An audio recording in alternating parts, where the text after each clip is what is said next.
Good morning, guys, or good afternoon, whether you're joining me from the present or the future. Welcome back to another one of my FutureFight Vanguard series.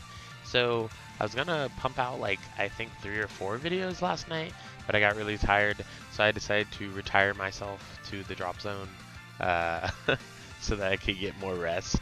Um, and like a Grand Blue unit, I am back. So, we are on the next day recording. We're doing our next G-BT11 build, which is blasters. I did recently cover blasters in the Fighters Collection build as well, but I guess we're going to go over it again, this time with a different build. So yeah, with that being said, let's get right into it. We're going to unflip all our cards here as usual.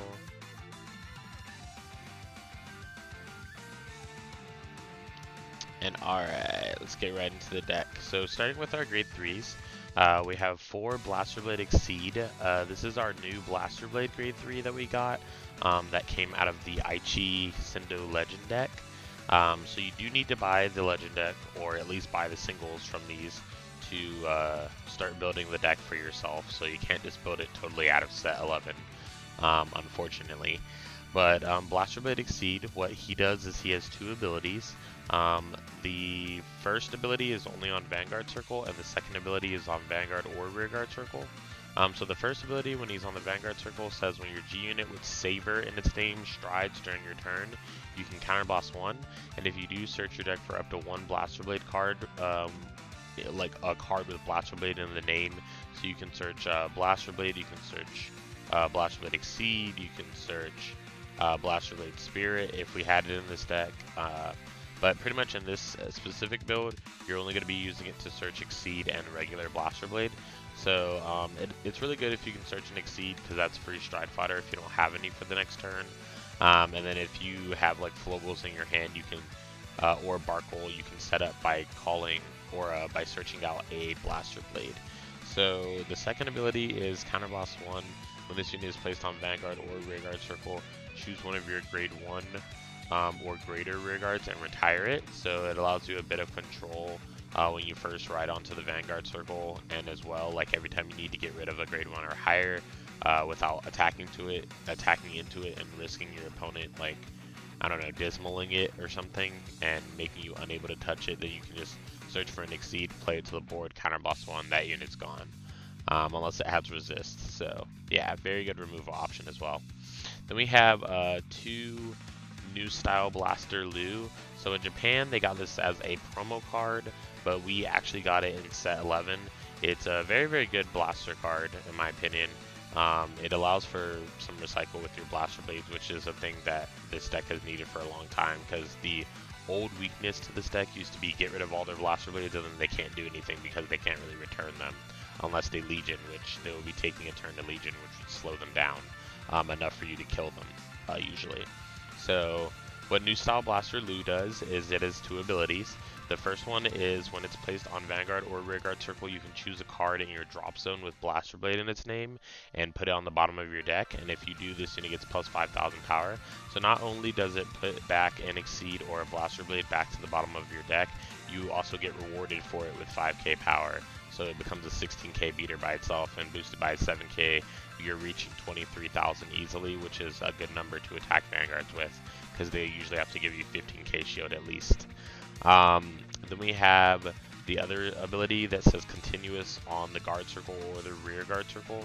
If you have a Vanguard with Alfred or Blaster in his name, which we should always have, this unit gets plus 5,000 shield and the intercept ability, so it can actually intercept just like grade 2s, and it can guard for 5k just for like grade 2s. So you can even play this from your hand. Like if you have like 2 new style Blaster Lu in your hand and you're gonna die and you think that you can't guard because you have all grade 3s in your hand, you can just guard with 2 new style Blaster Lus at least for 5k's each.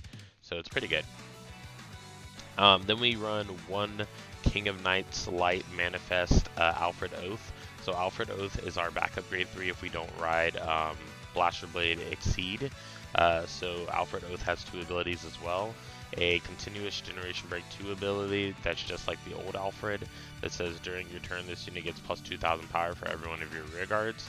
The difference between this card and the old Alfred is that old Alfred is 10k, this card is 11k, and also the Generation Break 2 of this card doesn't disallow you from, it doesn't not allow you to boost. So old Alfred can reach 20k power if you have 5 rear guards, but this card can reach 21k if you have 5 rear guards, and it can be boosted, so it's automatically better. Not to mention its second ability, which is when this card is placed on the Guardian or on the Vanguard circle, you can counter blast 1, soul blast 1, and discard a card. And then if you have a card in your soul with Swordsman of Light or Blaster in its name, which you should have a card in soul with Blaster in its name, you may pay the cost. Then you can search your deck for up to 2 Swordsman of Light cards, or 2 Blaster cards, or 1 of each if you'd like. That have a different grade as each other, and then you can call them to separate rearguard circles. So what this allows is that you can counter blast 1, soul blast 1, flip a card, and then let's say that you would call 2 different grades. So you can either call like a Lu and a Blaster Blade. You could call a Blaster Blade and a Barkle. The combinations are literally there's a lot of combinations, so it allows for some pretty good setup if you don't have Exceed already or if you don't want to ride Exceed, because you can also, if you're splashing in Alfred Oath, you can also against Link Joker run the Alfred Stride that unflips or that unlocks. We don't run it in this deck because I wasn't really expecting to fight that many Link Joker players because the hype has kind of died down on area. So, and plus we're making this for a G-BT11 build, which Link Joker's not really that present during that time, so I felt like it would be kind of useless to put those in there. It'd just be wasting G-Zone space. So moving on, we have our grade 2s. We have the original Blaster Blade. It has 2 abilities. They're practically the same. It only changes if you place it on Vanguard Circle or Rearguard Circle. So both of them are Counterboss 2. When you place on Vanguard Circle, you can Counterboss 2 retire any Rearguard unit of your opponent's. And then the other one is when it's placed on Rearguard Circle, Counterboss 2, and then you can retire one of your opponent's grade 2 or greater units. We pretty much never, ever use this skill because it's really old. Its skill is set for back in the day. We only use Blaster Blade because of its ability to synchronize with Flogel and or synergize, sorry, with Flogel and Barkle, as they require a Blaster Blade, like original card with just Blaster Blade on the card. So you have to use these, but we don't really use the effect ever, so that's why. Then we run 4 Starhope Trumpeteer. I'm actually very fond of this card because this card is just so good for setup. So any card that you don't have already as part of your board setup, you can automatically just call a Starhope Trumpeter and then get that card set up. And then as well, that card will get 3,000 power. So a lot of times it changes the number of columns. So I really like it. A lot of times I'll use it to call Starhope Trumpeter and then call a Flogel behind it, and the Flogel will get 3k, so it'll be a 7k attacking for a 16k column, which is really good on your opponent's 11k Vanguard. So, but yeah, its skill is when it's placed on Rearguard Circle from hand, you can counterblast 1 if you have a Vanguard with Alfred or Blaster in its name, which you should always have. Search your deck for up to 1 card, call it to Rearguard, it gets plus 3,000 power to the end of the turn, and then you shuffle your deck.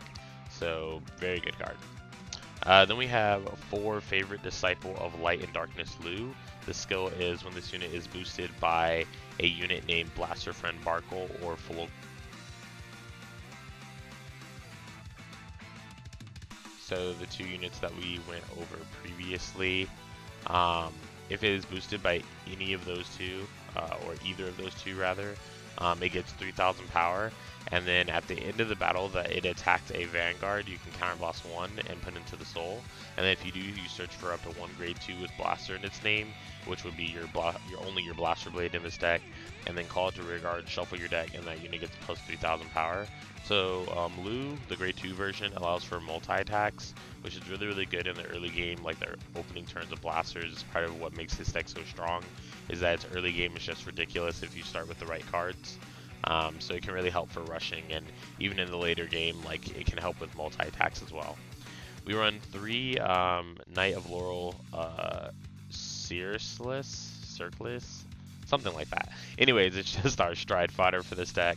We only run 3, as it's not really as needed to grab stride fodder because we have the recycle of Lou, and then we have exceed, can search out and exceed every single turn and put into our hand. So we run less stride fodders, but we still run 3 because we do want to prioritize striding in this deck. Then we run 4 Divine Fountain Maiden Lien. So this is our new PG from this set. So this Lien PG is absolutely ridiculous.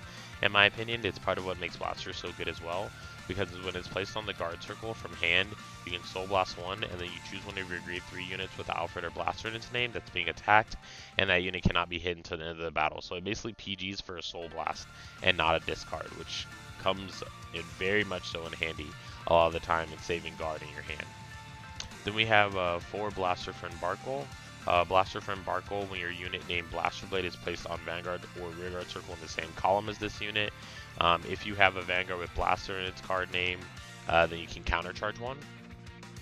So you really ever only place these on the left back row and the right back row of your Rearguard circles, because you want to place Blaster Blades in the same column as them eventually to countercharge, and that is our main countercharge option in this deck besides Gansalot. So you do want to take advantage of that as much as you can. Then we run 3 Wingull Youth. This is another card from the Aichi Sendo Legend deck. It just says when an attack hits a Vanguard during the battle that this unit attacked or boosted. So if it participated in the attack and the attack hits, then you can look at the top 7 cards of your deck, reveal 1 card with Blaster Blade in its name, and then put it into your hand and shuffle your deck. And then if you put a card into your hand, then you put this unit to the soul. So this card is not only good for building soul, but it's good for in the early game getting you Blaster Blade and Blaster Blade Exceed if you don't have them. Then for our starter, we run Blue Squad Barkle. You can choose to run Wingull Brave in this build, but I kind of like Blue Squad Barkle just because you can get any card with Alfred or Blaster in its name and shuffle your deck. So by the time you're striding, you usually know what you need to have to be set up. So when you Wingull Brave, sometimes like you have to search too early, and therefore you're searching kind of weird cards because you don't really know what you'll need a lot of the times. But by the time you get to stride turn, you can just use Barkle to grab something that you really need if you need it. If not, you can just stay on the field as a 5k booster. Like, it really doesn't matter. And yeah, that's the usefulness of that starter. But you, like I said, you can run Wingull Brave if you like. It's also a very useful card. Then we run 4 Floral Palette and Floral. This is like an absolute staple in any Blaster deck. At the end of the battle, your Blaster Blade unit attacked a Vanguard, then you can counterblast 1, and then if you do, you choose up to 1 unit with Blaster Blades on Rearguard, stand it, and then return this unit to the deck and shuffle. So not only does this card return itself to deck as a crit trigger that you can check, and it can be very detrimental to your opponent, it actually restands your Blaster Blade. So if you have multiples of these on the field and multiple counterblasts open, you can just restand your Blaster Blade a lot of times to attack their Vanguard, and a lot of times you'll attack with your Vanguard, which will have high drive check amounts between like Gansalot and Alfred Holy Saber, and they will give a lot of power to your Blaster Blade, allowing you to set up for a lot of Floral multi-attacks, which is actually kind of like the win condition of this deck. Then we have 4 regular crits from the Aichi Sendo Legend deck. So we run 8 crits. We run 4 draw. The draw trigger that we run is Margol. You can move it to the soul when it's on the Rearguard circle, and then choose a Royal Paladin, and it gets 3000 power. Very useful for building soul and also pumping your units that much over the edge. If they are sitting at like 19k or something like that, you can just pump it to up to 22k. 3000 usually changes a lot of numbers in this deck especially, so it's very good. Then we have 4 Maskull as our heal. Maskull is our heal from the Fighters collection. That says when we use it to G-Guard into our bigger Maskull, which is the G-Guardian version, we can choose a grade 1 or less card from our hand and discard it, and if we do, we draw a card. So it's good for filtering out our hand when we do G-Guard into the new Maskull right here. Other than that, it's just, you know, it's just a heal. Then we have 2 Holy Divine Knight Gansalot Peace Saver. So Gancelot Peace Saber skill, it has 2 skills, and it's also one of our new cards from G-BT11, part of what makes blasters so much more dangerous now, because they can't really be shut down by control during their turn anymore. So Gear Chronicle, Kagero, Narukami, and Night Rose cannot like shut down the Blaster Blade like they used to. So this used to be an easy matchup for them, and now it's kind of like a even or harder matchup for them as well. So Gancelot Peace Saber, when it attacks, if you have an Alfred or Blaster Vanguard, which you always should have, again, countercharge 1, and until the end of the battle, this unit gets +1 drive. So it literally doesn't even have a cost. It just says if you have an Alfred or Blaster Vanguard, countercharge 1, and you're at quad drive even on first stride. And then if you have, additionally, if you have a face-up card in your G-zone, this unit gets +1 critical. So if you G-guarded before using this for first stride, this card has 2 criticals and 4 drive checks. Like, that's so ridiculous for a first stride. On top of that, it has an effect, a continuous effect, that activates when it's in the G-zone. This says during your turn, if this card is face up, then all of your rear guards with Blaster Blade in its card name get resist. So they resist all the effects that would target them and destroy them. So that's very, very good. But keep in mind that it's only during your turn. So when it switches back over to the control player's turn, they can blow up your Blaster Blade units. So then we have 4 Divine Knight King Alfred Holy Saber. It has a Generation Break 2 ability that's activation during the main phase. It says counter boss 1 and choose an Alfred Holy Saber and flip it face up, and then discard a card. If you have a heart with Alfred or Blaster in its name, then you choose one of your rear guards with Blaster Blade in its name, and then until the end of the turn, it gets 3000 power, and it gets Twin Drive for that unit's first battle during the turn.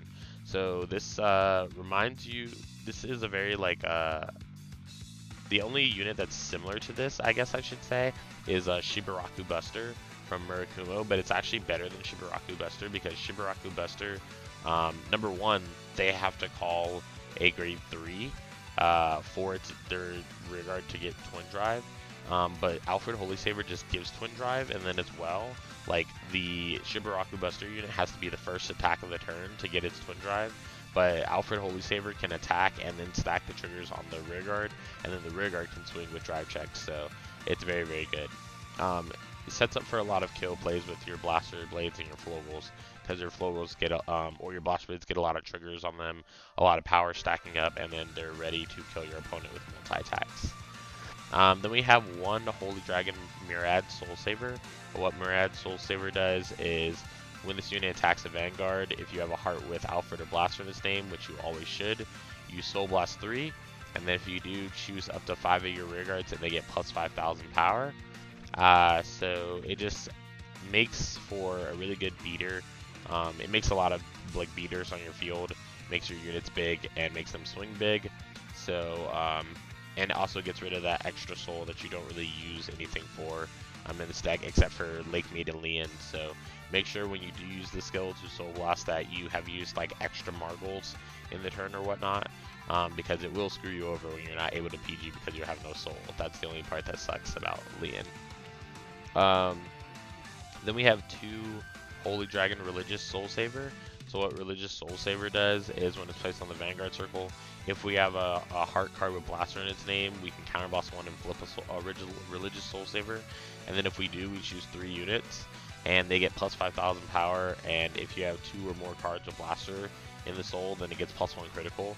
So if you have rushed your opponent really like hard in the early game, this is a great card to go into first stride if you have all the requirements to do it. Because it will just gain an extra critical. Your opponent will most likely have to guard it unless they would like to die. And then if you're not playing against control, you can afford to not go into Gancelot for your first stride if it means that you're going to kill your opponent, or you think that you're going to kill them. Next up, we run 2 Aerial Divine Knight Altmile. This card has always been a really good stride for Royal Paladins in any Royal Paladin deck. Like, it's just so free. When this unit is placed on Vanguard Circle, we can flip in Altmile face up in our G-zone. And then if we do, this unit gets a continuous skill that gives our front row 3000 power. And then if the number of cards in your G-zone is 2 or more, so basically GB2 before GB2 is a thing, search your deck for up to 1 grade 2 card called Rear Guard, shuffle your deck, and that unit gets plus 5,000 power. So not only does it give 3k to front row, but it calls a grade 2 and gives it plus 5,000 power.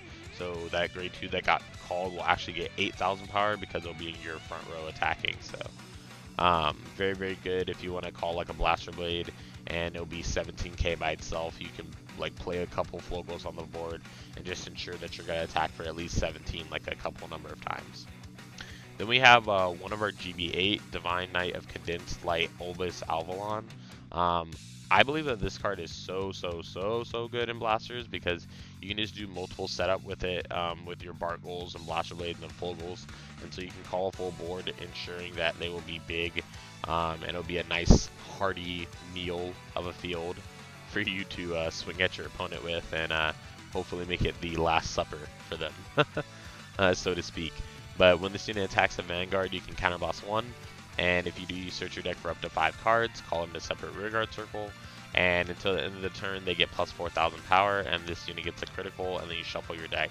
So you can actually call cards out of your deck, like all your normal units, so you can even choose to, if you have no counterblast, you can call like a Barkle, a Blaster Blade, and if you already have a Barkle in that column, then the Blaster Blade being placed will unflip 2, as both Barkle skills go off before the other Barkle goes to the drop zone. So then you can just set up the other column with like a grade 3 Lu, maybe 2 Flogels, and that's a really strong play right there because everything gets 4k, so your opponent has to guard everything. And by the time you go into GB8, it's pretty late in the game, so your opponent probably won't have the resources to guard all that, unless they are extreme advantage deck. Then going into our G-Guards, we have 4 different G-Guards, because Royal Paladin has a lot of decent G-Guards to really good G-Guards. So we run 1 Divine Maskull. This is our Generation Flip Stride from the new Fighters collection. When it's placed on the guard circle, if we have a rear guard in the front row, then we can flip a G-Guardian, and then if we do, this unit gets plus 10,000 shield into the battle. So it's just a 36k shield. Not that much in comparison to like what I believe Flip G-Guardian should do, but it is useful in helping us get to GB8 if we're like at GB5, and then we decide if we G-Guard, we can GB8 the next turn and end them. Then we have Little Great Sage Marin. This is another new card from G-BT11. It's pretty good in my opinion. It just reaches the same as Maskull without doing much for it. So when it's placed on the guard circle, if we have a Vanguard with Alfred or Blaster in its name, then we can Soul Blast 1, choose one of, or search our deck for 1 grade 1 or higher card, call it to guard circle, and it gets plus 5,000 shield. So when you call this card, you can call a card that you don't really need to the field, like a Stride Fodder or something like that, and then it will be a 36k shield by itself, just using the ability. Then we run 1 Holy Dragon Laser Guard Dragon. Laser Guard Dragon says when it's placed on the guard circle, if we have 1 or more grade 2 rear guards, then this unit gets plus 5,000 shield. So it becomes a 31k block as long as you have 1 grade 2 on the field, which is very solid. And then we have 1 Great Flash Isolt to round out the G-Guardians. And when this unit is placed on guard circle, if we have a Vanguard with Alfred or Blaster in his name, we can counterblast 1, and this unit gets plus 5,000 shield for every single one of our rear guards. So I just think that that is like so good and so effective, because sometimes, like most of the time in Royal Paladin, like your main trope of the deck is to call cards. So when you call like a full board often, you will actually be rewarded for it by guarding with Assault if your opponent attacks you for a big number, because you'll be getting 25k shield if you have a full board. So very good. So we're gonna get into Blasters game 1. Oh shiz, I actually typed in the wrong recording name. So that's pretty awkward. For the first recording name, I named it Blaster 1, but then the other one I named it Blasters plural, so that's kind of weird. But the first game, it seems like we're playing against Maelstrom here. We see the Maelstrom starter. He starts, rides a PG, we ride a Barkle and attack into him. We check a Barkle, he checks a Stride Fodder, he opens up with the Tidal Assault turn. However, we are able to guard at least 1 attack so that we're not taking too much damage. He doesn't get a Maelstrom off of his starter. We do counterblast 2 and kill his Tidal Assault. Like I said, we rarely ever use Blaster Blade, but when the time arises that we need to kill an important unit, that is the time, because in Aqua Force that unit is very dangerous. So he does call more cards to rush us. He does call a 7k just so that he can get 3 attacks. He checks the heal trigger, heals the damage, and then we take the last one and he checks top 5, doesn't get a Maelstrom, unfortunately for him. We do use Exceed, and we don't use the on ride ability, but we do use the on stride ability to search and exceed so that we can stride next turn. And then we counterblast 1 with the Bart Goal to search out a Bart Goal, and we call it out. Then we attack for 16, and we attack with Gancelot. He no guards. I check a critical, a heal, and a critical. So as you guys can see how powerful this card is as a first stride, he would have been at 5 damage had he not healed just then, and then he guarded my last attack. He goes into Admiral Maelstrom here. He attacks me for 11k. I intercept with the Blaster Blade, knowing that I can just go get another one at any time. He attacks 7k to my rear guard, then 16 to my Vanguard, and then for the 4th attack, he does Admiral Maelstrom to make himself draw a card, and then I choose one and retire it.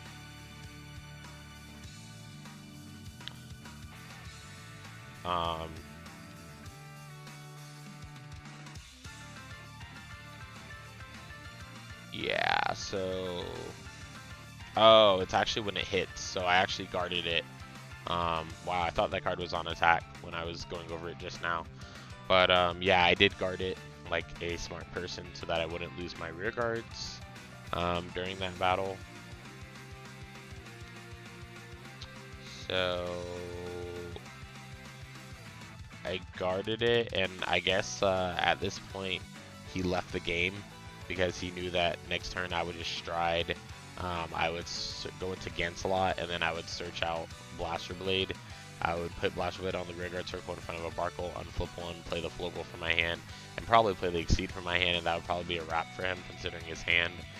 He probably would not have had enough to guard it, so as soon as he checked those drive checks that he checked, he just left the game. So unfortunate, but some people just, you know, just leave. I would have liked to have seen the outcome of that game. But it was, I guess it was maybe 70 to 80% certain of what was going to happen. So I guess maybe that's why my opponent just dipped, because a lot of people will just give up the game when they are sure, quote unquote sure, that they will die. So second game we're playing against a interesting gold paladin build where it's like Garmor Liberator and Alfred Liberator. So he rides, plays an early grade 1 to attack us with, and we take 2 damage.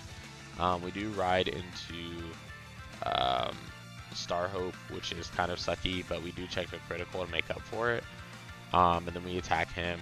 We use it to call out a Blaster Blade. We don't unflip 1 because we don't have a Blaster Vanguard. But it does get us an extra attack through so that we're able to pressure his hand a little more. He attacks us for 14, checks the stand trigger, and then we guard so that we won't have to lose our card. On stride, I kill a card, and then I attack with my Vanguard and a rear guard. He blocks the rear guard, takes both, or takes one rear guard attack, takes the Vanguard attack, and guards my singular Lu rear guard. So we're whittling down his hand little by little. He goes into Heavenly Law Gurgwit, which I was actually really scared of because this card is like so powerful. I was really scared because he used Aglavol and got Aglavol off of it, which means he gets to use call more free board. So then he calls Zoran off of it. He uses Zoran's skill to look at the top 3, call 1 to rear guard, and I told him it had to be a Liberator card. So he went back in his deck to the bottom and got one of the cards and called it. Then he activates Heavenly Sword or Holy Sword of Heavenly Law Gurgwit. He activates its ability, and then all of his rear guards get plus 2,000 power. And then he attacks my Vanguard for 11. I intercept with Blaster Blade, knowing that I can just go get another one. He attacks my Vanguard, and he uses the skill to check top 7 and call a card. He actually calls Paramore off of the skill, as I remember. Yeah, he calls Paramore, so It's actually pretty interesting of a build he ran here because it seems to be like half Unite, half Liberator. But he counterboss 1 and looks at the top 3 cards, can call a card to the same column, so he calls a crit trigger. And so with him calling a trigger, I thought that there would be less chance that I would get double crit, so I actually no guarded. Not like I could guard it anyways, but it did help that he didn't check the critical. Because then he just attacked my rear guard and my Vanguard, and I was able to take everything. So I go into against a lot, and I search out an Exceed. Then I use the skill of Blue Scud Barkle, like I was saying. It comes in handy when you're able to just search something out. So I'm able to use Star Hope to call out a Flogel and probably finish him off here, just because of the nature of how this deck works. So we attack with Gancelot for 33. He sends his heal trigger back to the bottom, checks top 5, calls out a grade 0 and a grade 2. So he is guarding us for 41 currently, which is 2 to pass. We get a heal trigger, stack it all on Blaster Blade. And then we get a crit trigger, stacking it all on Blaster Blade as well. Then we attack him for 26 with a crit, and then we restand with Flogel and attack him. And then he just takes it, and that is game for game 2. So we took the win against the Gold Paladin Liberator deck that we played. I wasn't really sure like what was the main objective or the win condition of that deck, just because he didn't show all of his true colors. Like Blasters kind of like finishes your opponents before they get like a chance to show everything they've got.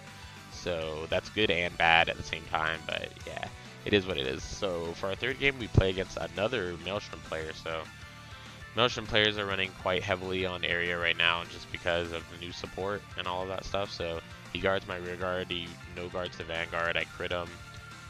He takes 2 damage, and then he attacks me because he doesn't have a grade 2. And then I ride to grade 2 and attack him, and then I attack him for 14. He gives it to me, so I get to check top 7 for a Blaster Blade card, and I get Exceed off of it. So he attacks me for 15, I no guard. And then I play 2 cards to set up. I attack him for 19 first, and he is on a 10k vanilla, so I choose not to use lose skill. And then I check 2. He goes into the Maelstrom Strider and then strides into Disaster Maelstrom. He uses all the skills, so I know that with him placing down all these cards, he's left himself very vulnerable and open. So I know that next turn I can probably finish him off with a Gancelot turn, because I know that I have Star Hope Trumpeter in my hand, which is why I said that card's so useful. So I no guard Vanguard, he checks a heal trigger and a draw trigger, which I was kind of worried about. I also check a draw trigger here, and then he attacks into my rear guard, so he restands with the on-shred skill given to El Damos. And then he attacks with Vanguard. Or sorry, he attacks with the rear guard and then he hits us. So I retire 1 because of his end of turn skill. We go into Exceed here and we search out a Blaster Blade, so that I don't have to worry about doing it. I was going to do it with Lou, but he got rid of Lou, so no big deal. Then we use Star Hope to call a Flogel, and then we go into our battle phase attacking him for 16. Then we attack him for 26. With Quad Drive, we check a critical trigger, a draw trigger, a heal trigger, and a regular vanilla unit. We attack him for 31 with a critical. He PGs it, and then we use Flogel to restand it, and then we attack and he G-guards it, leaving him with 1 grade 3 in his hand, fortunately for him. But anyway, he would have top decked a Stride Fighter anyway, so he would have been able to stride either way. So he decides to stride with the grade 3, and go into... Oh, so he decides to take it back and stride with the Stride Fighter, and goes into Engulf Maelstrom, their new stride. Then he plays the Glory Maelstrom from his hand using the on-stride ability, so he gets a restand skill. And then he uses the skill to send a Maelstrom card to the soul from the drop zone. And then he has absolutely no hand here, so we know that if he doesn't go after us this turn, like, we can most likely do some pretty bad things to him next turn. So what we did is we took the first Vanguard attack because that's kind of like Aqu Force's weakness. Take the first attack, get a trigger, and then most of the rear guards can't attack your Vanguard anymore. So we do guard the Blaster Blade just because we do want it, so that we are able to G-guard. So we are able to G-guard into Lien, and we G-guard again into Laser Guard, making it 20k more, so it's a no pass. He does check 3 cards, and none of them are triggers, which made me very, very happy. Then he attacks for 18 and calls it a turn. And then we use, since we drew a Blaster Blade for turn, we use the Exceed skill to call out a Blaster Blade, and then we're using double Flogel this turn with the help of Starhope Trumpeter. So we check double draw trigger, which is pretty funny. Like we didn't need to survive enough, but we would have attacked him for 26 and then 19 and then 19. So he pretty much couldn't take it with his hand like that, and he just lost the game. So yeah, that was the blaster deck for G-BT11. I hope you guys enjoyed the video. If you did, be sure to subscribe and leave a like and a comment down below letting me know what you thought of the build. And also be sure to check out our social medias, Facebook, Twitter, Instagram, and Patreon. For those of you who support me on Patreon, thank you so much. You guys are doing the most for me right now, which I super appreciate you guys in every single way, shape, and form. And with that being said, this has been Josh from Cardfight Empire, and I'll see you guys on the next video.